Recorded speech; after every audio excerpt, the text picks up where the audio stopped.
ازيك يا شباب؟ عاملين ايه؟ النهارده ان شاء الله فيديو جديد. مقارنه مختلفه، مقارنه جديده عكس بقى قطاع السكه الحديد اللي كنا غاطسين فيه بقالنا كذا فيديو. هنغير ونتكلم عن العواصم بالذات في مصر، العاصمه الاداريه الجديده، مش هنقول القاهره، العاصمه الاداريه الجديده والتجديدات والصرف والامكانيات. ما شاء الله المدينه ان شاء الله تبقى مبهره ان شاء الله، ممكن افتتاحها في القريب العاجل ان شاء الله باذن الله. قصاد كازابلانكا، اكيد كازابلانكا مش بوضعها الحالي، وضعها الحالي كويسه بس طبعا ما تجيش جنب العاصمه الاداريه. اتكلم بصراحه زي ما احنا متعودين على الصراحه، كازابلانكا بالتجديدات اللي هتحصل ل 2030 بالذات خلال كاس العالم للمنتخبات ان شاء الله اللي تستضيفه المغرب واسبانيا والبرتغال، مع اول 3 ماتشات الافتتاحيه لاوروجواي والبرازيل والارجنتين، حاجه زي كده عشان يبقى تم 100 سنه على كاس العالم احتفاليه، حاجه زي كده. يا اما اللي جاي شو واحد مش فاكر قوي، بس تقريبا كاس عالم 30 يعني. المهم ان شاء الله باذن الله هنشوف الفروقات ما بين المدن، الكازابلانكا هتعمل ايه، المغرب هتعمل ايه، التجهيزات تبقى عامله ازاي عشان تقدر تواكب التطور اللي في العالم، بحيث اما الاجانب كتير طبعا يجوا المغرب في الوقت ده في الحقبه دي اكيد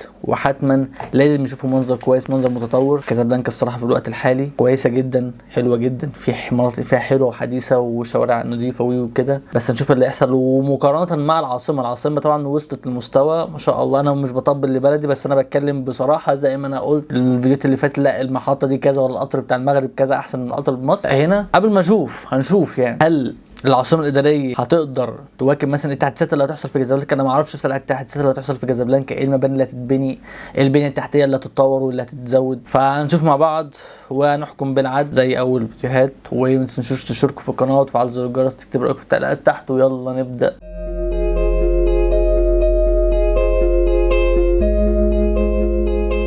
السلام عليكم. تشهد الدار البيضاء العاصمة الاقتصادية للمملكة تطور. بص، المباني اللي بيوريها لك دي، ده اعتقد مبنى القطب الثاني تقريبا في المغرب. في حاجات تحفه زي ده، في مباني شكلها تحفه، المنظر الخارجي فيها تحفه، وطبعا اكيد ادائها. ويعني القطب المالي ده مركز تجاري كبير في المغرب على ما اعتقد، ومباني كتيره وانشاءات ضخمه، بس لسه طبعا ما وصلتش لمستوى زي العاصمه الاداريه يعني. هنشوف هنكمل يعني، بس انا بقول لك في البدايه تطورا كبيرا في بنيتها التحتية خلال السنوات الأخيرة، من خلال تشييد أبراج عملاقة غيرت وجه المدينة وحولتها إلى إحدى أهم المراكز الحضرية والاقتصادية بإفريقيا. ويعتبر القطب المالي للدار البيضاء أبرز مثال على هذه المشاريع العملاقة التي أحدثت نقلة هائلة في اقتصاد وشكل المدينة، حيث أصبحت الدار البيضاء بفضل هذا القطب قبلة لأكبر الشركات العالمية والمقرات الإقليمية للشركات متعددة الجنسيات ومقدمي الخدمات والشركات القابضة. هذا وتم تشييد العشرات من المباني الشاهقة والأبراج. حصل المنطقه دي بالذات اللي في كازابلانكا زي اللي انتم شايفينها، ما شاء الله كذا ابراج مديه منظر حديث، منظر متطور كبير. طبعا الصراحه دي النقطه تحسب للمغرب. في القاهره دلوقتي، مش في العاصمه، في القاهره في ابراج بس مش بنفس الكثافه في دي في السكيل ده، في المساحه دي. في القاهره مش ما فيهاش نفس عدد الابراج دي في المساحه الصغيره دي، لا في ابراج بس متفرقه كده، مش زي المنظر اللي انت شايفه ده. لاستقبال هذه الشركات والمكاتب، كما توجد أبراج أخرى في طور الإنجاز. وفي هذا الفيديو سنتعرف على أهم هذه الأبراج التي يتم إنشاؤها حالياً بالقطب المالي للدار البيضاء.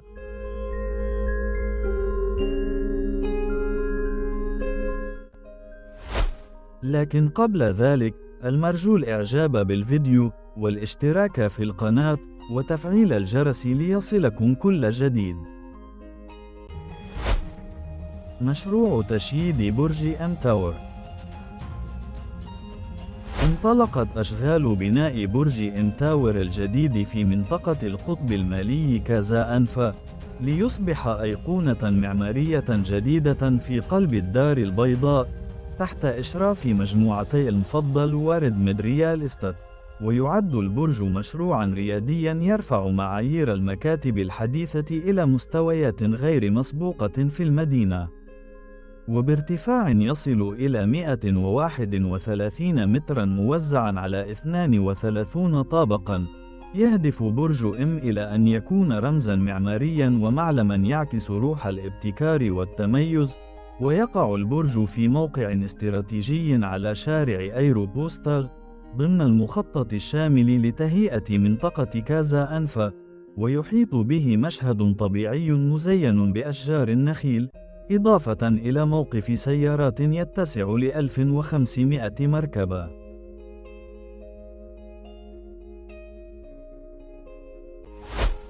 مشروع تشييد برج.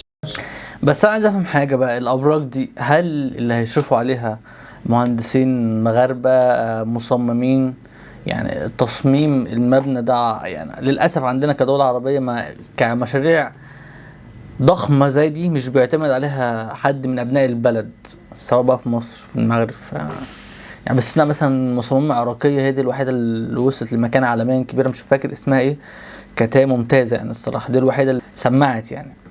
بس هل بقى المصممين المغاربه يعني مش هقول لك مهندس ولا العمال، لا المهندس اللي هيصمم المبنى اعتقد صعب يخلوها مهندس مغربي. البلد طبعا لازم تدعم ابنائها، بس مش عارف، تحس ان هي مش عايزه تاخد اي ريسك او اي مخاطره في الحاجات دي، وجهة نظر يعني. شهد موقع مشروع بناء برج شيفت تاور في القطب المالي للدار البيضاء انطلاقة جديدة مع بدء تركيب أولى رافعة البناء، ويعتبر هذا المشروع يعني الحاجات دي ايه ده؟ يعني الصورة دي مثلا رافعة البناء والحاجات المبنية دي هي دي الابراج اللي هتتبني اللي هم بيقولوها، ولا حاجة تانية؟ المفروض دي حاجة بتتبني بس هي دي الابراج اللي لسه صاحب الفيديو ده بيتكلم عنها؟ لو هي طبعا لا، بص المدينة هتبقى في حتة تانية، انت متخيل كمية الابراج انت داخل عليها كأنك داخل على نيويورك كده مثلا، بس مش عارف دي هتسبب ازدحام ولا ايه، مش عارف برضو حتة ان انا اعمل حاجات زي كده في مكان قليل صغير وغير كده هيستقطب ناس كتير فممكن يساعد في ازدحام ولا لا، مش عارف الصراحة، انتوا ادرى طبعا. واحدا من أكثر المشاريع طموحا في المغرب، حيث يتم تصميمه ليكون الأطول في المنطقة. هذا البرج مستوحى من تصميم برج ترامب في نيويورك، ويمتد البرج على 35 طابقا فوق الأرض و4 طوابق تحت الأرض، مما يجعله معلما بارزا في أفق العاصمة الاقتصادية. ومن المتوقع أن يتضمن المشروع مكاتب حديثة وشقق سكنية متميزة، مما يجعله نقطة جذب للمستثمرين والسكان على حد سواء. كما من المتوقع أن يكون البرج جاهزا في عام 2026. مشروع برج وليلي.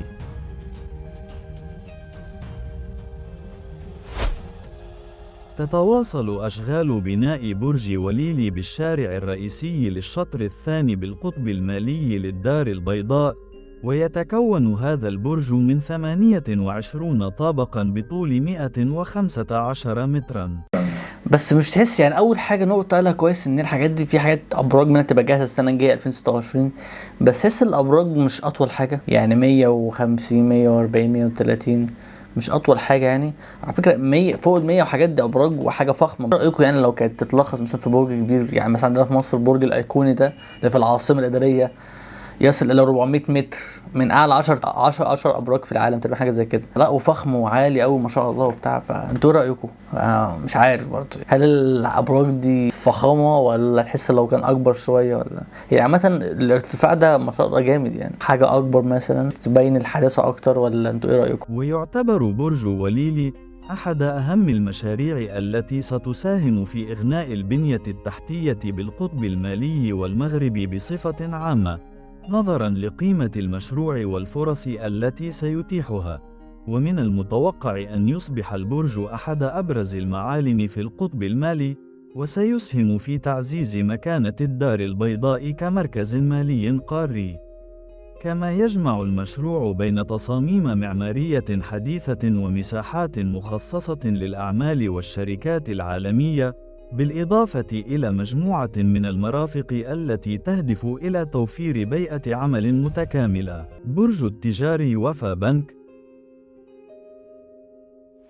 شارفت أشغال بناء برج التجاري وفا بنك بالقطب المالي على الانتهاء، ويبلغ ارتفاع هذا البرج حسب المعطيات المتوفرة.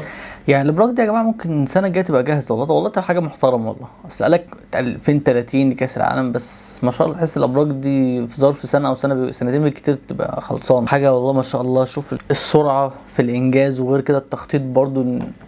انا كبلد، انا من المغرب مخطط ان انا اخد كاس العالم ده، فابدا احضر من بدري. لا، في حاجات كده الصراحه المغرب ماشيه بطريقه محترمه بتخطيط عالي، في دراسه بتحصل. 114 مترا ويتألف من 25 طابقا، حيث سيكون من أطول الأبراج التي تبنى في مدينة الدار البيضاء وأكبرها مساحة.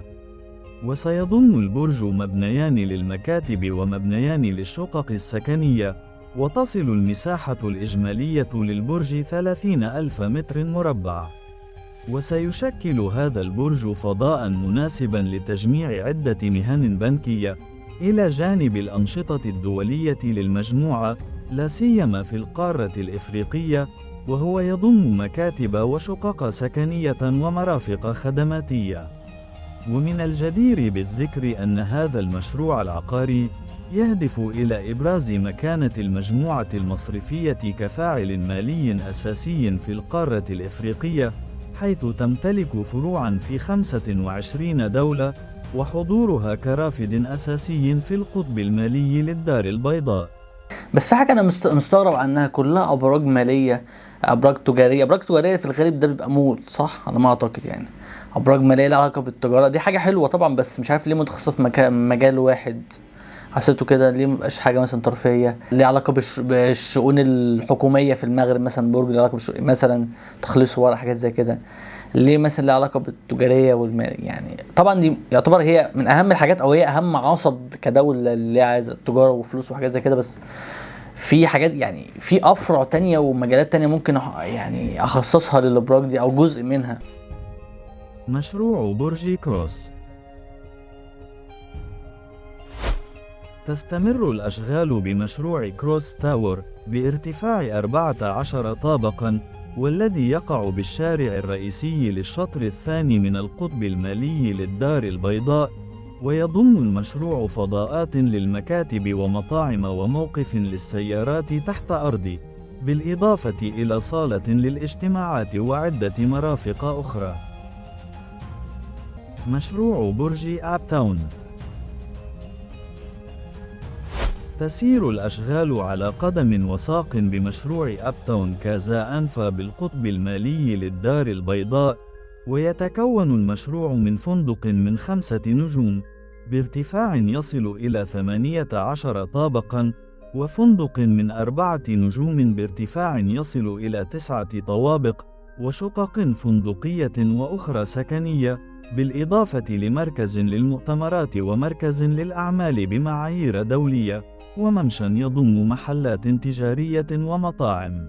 ده اللي بتكلم عليه، الجزء الترفيهي، فنادق وحاجات زي كده، وهو باين يعني في ابراج متنوعه كذا مجال يعني. ده طبعا ده الصح يعني. برج سكاي جاردن. بص، هو من اسمه سكاي جاردن ده تحس ان هو برج برضه ترفيهي، ممكن فندق حاجه زي كده. عبارة عن مبنى سكني أنيق يتكون من 16 طابقاً قيد الإنجاز في القطب المالي، وهو عبارة عن هي القطب المالي يا جماعه عندكم في كازابلانكا، هي اسم المنطقه جوه كازابلانكا. اصل القطب المالي نعرف ان هو برج القطب المالي، صح؟ فهل مثلا المنطقه اللي حواليه اتسمت باسم البرج، ولا ده مكان تاني؟ إقامات سكنية مغلقة وآمنة تضم شققا فاخرة ومنتجعا حضري. ويتميز هذا المشروع السكني بموقعه المتميز المطل مباشرة على حديقة أنفا المتنوعة. يتم تسويق مشروع سكاي جاردن من قبل شركة إنجاز سولوشنز، التي تقدم مجموعة متنوعة من الوحدات السكنية المصممة خصيصا لتناسب مختلف أنماط الحياة. ها يا شباب، ما شاء الله، شايف ابراج عديدة ومتطورة. بس هل هتقدر تيجي حاجة جنب العاصمة الإدارية الجديدة اللي في مصر؟ هنشوف. واتكلم بصراحة وأقول في الآخر أنا شفت الصراحة تطور رهيب، ما كنتش أتوقع كل الأبراج اللي تحصل والتطور اللي يحصل في كازابلانكا ده. بس نشوف الجزء بتاع مصر والعاصمة الإدارية وأقول لكم رأيي في الآخر. شايف حضرتك المشهد ده؟ هنا أحدث فيديو للعاصمة الإدارية الجديدة. بص يعني انا مش عارف والله، بص انا مش عارف بس مش عايز اطبل، مش عارف اتكلم، مش عايز اطبل، بس حاسس ان العاصمه الاداريه في حته ثانيه. اتكلم بصراحه يعني اخواتي اللي في اي حته بيتفرجوا المغرب واخواتي المغاربه، نتكلم بصراحه زي ما قلت لكم المره اللي فاتت، لا قطار البراق كذا هو الاحسن. المره دي قول، حتى لو انت مثلا هتقول مثلا كود بلان هيبقى احسن، بس قول رايك برضو عشان انا عايز اتكلم بصراحه. حاجه اكبر شويه، مساحه اكبر بكتير، مباني اكتر بكتير، صح ولا ايه رايكم؟ أكبر مشروع عمراني نفذته الدولة المصرية، ومع ذلك بيتهاجم يوميا من الإعلام المعادي. واحد من أغبى نماذج التضليل وقلب الحقائق هو إنهم بيحاولوا يقنعوك بكل الطرق إن العاصمة الإدارية والمقر الرئاسي الجديد والمونوريل والقطارات الحديثة والطرق الجديدة مش للمصريين، وإنما نوع من الطرف والبذخ والإهدار، وإن الدولة خدت فلوسك وأخدت قروض عشان تبني بها قصور ومباني وأبراج للمنظرة. لكن الحقيقة زي ما شرحناها قبل كده، العاصمة الإدارية بها قصور ومباني وأبراج للمنظرة، لكن الحقيقة زي ما شرحناها. تخيل ده قصر رئاسي. بص هو في بذخ، اتكلم بصراحه، في صرف مبالغ فيه في حاجات ممكن مش زي، بس المنظر جامد يا جماعه الصراحه. القصر جامد، تحس متحف يعني الصراحه. يعني اتصرف اكيد يعني مش هتصرف، اكيد هيبقى فيه غلطات، اكيد هيبقى فيه صرف في حتت مش احسن حاجه او مبالغ فيها في حاجات. اتكلم بصراحه، المنطقه والعاصمه او المدينه دي في حته تانية الصراحه، بس كان لازم يعني تتظبط شويه حاجات، يعني في اولويات. قبل كده العاصمة الإدارية وجميع المقرات الحكومية فيها، من أول المقر الرئاسي والحي الحكومي ومدينة الفنون والثقافة ومنطقة الأبراج والأحياء السكنية المختلفة، كلها منشآت اتعملت من حصيلة استثمار وبيع الأراضي لشركات المقاولات والبناء المصرية، اللي أخدت الأراضي الفاضية بالصحراء وعملت فيها العظمة اللي بنشوفها النهاردة. قصة نجاح مصرية ما كلفتش الدولة شيء، بل بالعكس أصبحت النهاردة مصدر دخل كبير. طيب إزاي ده حصل؟ شركة العاصمة الإدارية المسؤولة عن تطوير وإدارة العاصمة الإدارية بدأت بصفر وفتحت الباب للشركات المصرية الوطنية من القطاع الخاص. بص يا جدع، بص يا جدع، العاصمة الإدارية بص ده اللي بتكلم فيه. بص ابراج، كل برج فيه مش عارف 150 ولا 200 متر، وبرج الأيقوني في النص كده 400 متر ما شاء الله. فده اللي بتكلم عليه بقى، ما شاء الله. يعني المدينه دي في حته ثانيه الصراحه، والله مش هبالغ اقول لك عالمين، والله ما ببالغ. بدأت بصفر وفتحت الباب للشركات المصرية الوطنية من القطاع الخاص إنها تيجي تستثمر وتشتغل وتبني وتعمر، ودعمتها ووفرت لها كل الإمكانيات وذللت لها العقبات. النتيجة إنه النهاردة شركة العاصمة بقى معاها أصول تتخطى قيمتها 300 مليار جنيه، وبتاخد إيجار من الحكومة نفسها من 7 ل 10 مليار جنيه سنويا، وأكتر من 100 مليار جنيه فلوس وأرباح ليها عند المطورين من القطاع الخاص. وفوق كل ده أصبحت من أكبر 5 كيانات في مصر بتدفع ضرائب، يعني أصبحت مصدر دخل مهم للدولة. وكمان كسبنا مدينة عالمية جديدة خارج القاهرة المزدحمة، هتكون مقر للحكم والإدارة لمئات السنين الجاية، وما كلفتش الموازنة العامة للدولة أي شيء، بل إنها دخلت وهتدخل مليارات. فهل ده يبقى إهدار وبذخ وفساد، ولا فكرة عبقرية وإنجاز اتعمل على أرض الواقع وتجربة فريدة بتحاول دول تانية تنفذها زي كوريا الجنوبية وزيمبابوي والعراق ومدغشقر وأثيوبيا والجابون؟ بنفس الوقت مصر بقى عندها مدن حديثة على أعلى مستوى. أنشأنا حوالي 30 مدينة جديدة من الجيل الرابع، قضينا على العشوائيات وطورنا مصر القديمة والمناطق الريفية المحرومة من الخدمات، وتقريبا اتبنت مصر. ده شفنا أول جزء طبعا عشان عشان التصوير يبين لك المدينة عاملة ازاي. نشوف فيديو تاني العاصمة بقى من جوه، بقى واحد لافف جوه وبتشوف وراك المباني والمعمار هناك والأبراوي وكده وبتاع، فنشوف. واهلا بكم في قناه المهندسين الوطنيين. معاكم المهندس حسين الفيسي، وجوله جديده من جولاتنا في العاصمه الاداريه الجديده. النهارده 5 يوليو 2025 باذن الله تعالى هنكمل جولتنا اللي بدأناها في الحي المالي وحي الوزارات. احنا طبعا كنا خدنا جوله في حي الوزارات كده وشوفنا الدنيا وشوفنا الموظفين. طبعا عندنا دلوقتي 50,000 موظف بيرتادوا لحي الوزارات. ده اول حي جنب حي الوزارات هو الحي المالي، زي ما حضراتكم شايفين كده. دي منطقه مولات ومكاتب إدارية ومحلات. عندنا السكيس ده تابع شركة بروج، من المولات اللي بدأت تشتغل فيها محلات تحت دلوقتي وفي كافيهات، والدنيا واحدة واحدة كده إن شاء الله الفترة اللي جاية تشتغل. طبعا عندنا المنطقة دي من المناطق المميزة بالنسبة للمكاتب الإدارية، لأنها جنب منطقة الوزارات ومنطقة وده كده بنك تنمية الصادرات، وجنب منه البنك الأهلي القطري QNB. وبعد بص بقى البنك بقى بني بقى مبنى ليه لوحده على بص قد كده، وفاهم يعني ما شاء الله. في مساحه بقى يا جماعه. مصر واسعه. المشكله احنا كنا القاهره ده يعني بص كده، يعني بص احنا بقى كل واحد عايز يبني حاجه يبني يوسع في القاهره حته سنه حته سنه. المزارات برضو كور وقلب القاهره مليان، فده طبعا حل جامد طبعا. ابني براحتك بقى يا صاحبي، فاهم. بنك العرب الأفريقي. كل دي بنوك موجودة في الحي المالي. طبعا الحي المالي هو مخصص للبنوك والمكاتب الإدارية والمولات الإدارية.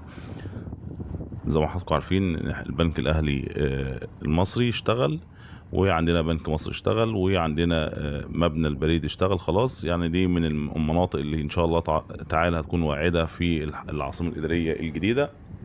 هتكون في قلب العاصمة الإدارية الجديدة، فيها 34 مبنى وزاري بالإضافة للبنوك الموجودة في المكان والمولات الإدارية الموجودة برضو في المكان.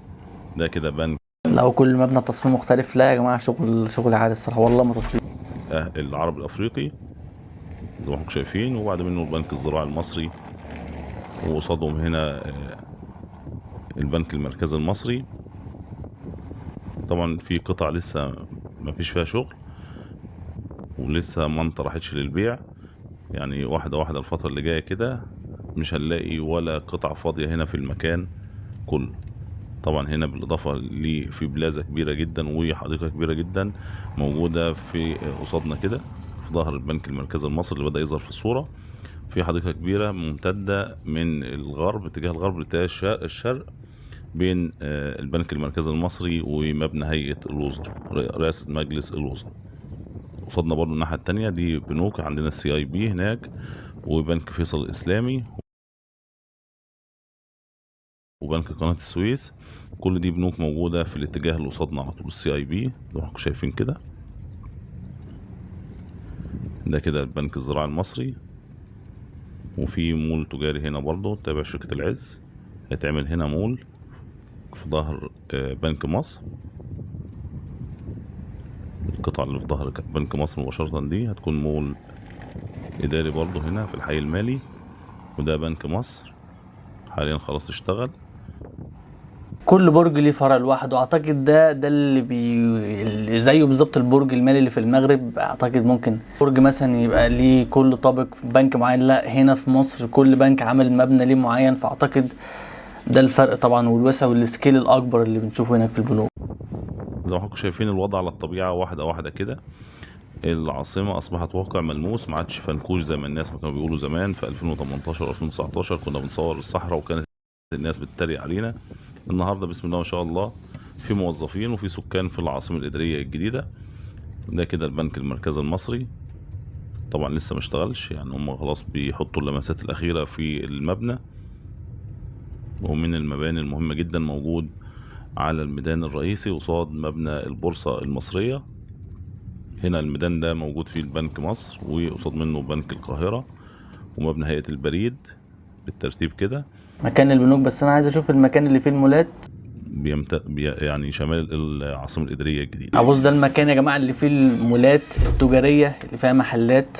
هو خلص دلوقتي منطقة البنوك زي ما نشوف البنوك ما شاء الله حتة تانية يا جماعة والله ما تطبيل والله. بس نشوف دلوقتي المولات اللي فيها المجال الترفيهي الكافيهات الحاجات دي كده مثلا.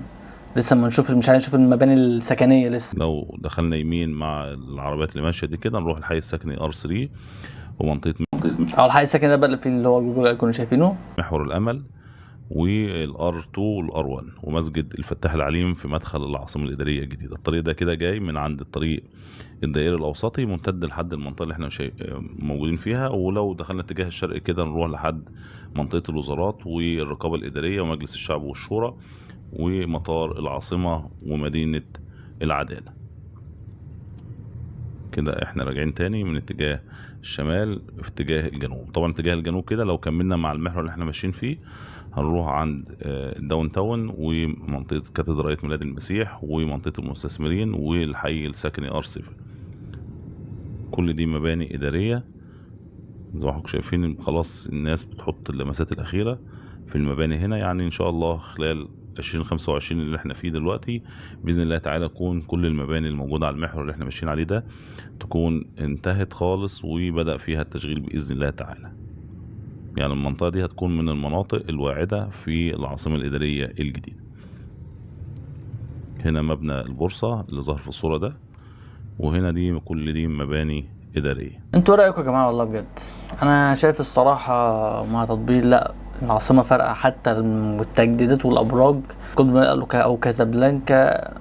الصراحة مش هتبقى قد العاصمة. الصراحة العاصمة في حتة تانية، مدينة مبنية بأحدث الطرق، بأوسع الأماكن، مفيش زحمة. الطرق زي ما انت شايف الدنيا حلوة، السفلات، البنية التحتية فوق الروعة ما شاء الله. زي ما انتم شايفين يعني خلاص الانشاءات بتكتمل واحده واحده كده، والفتره اللي جايه زي ما قلت لحضراتكم على نهايه 25 ان شاء الله كل المباني اللي على المحور ده هتكون خلصانه وشغاله باذن الله تعالى.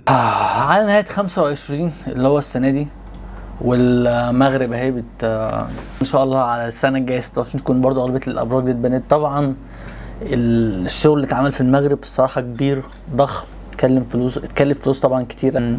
وان برضو مدينة مش بقولك مدينة قديمة، مدينة عايش فيها ناس واحب اطورها، اعتقد هياخد تخطيط اكتر.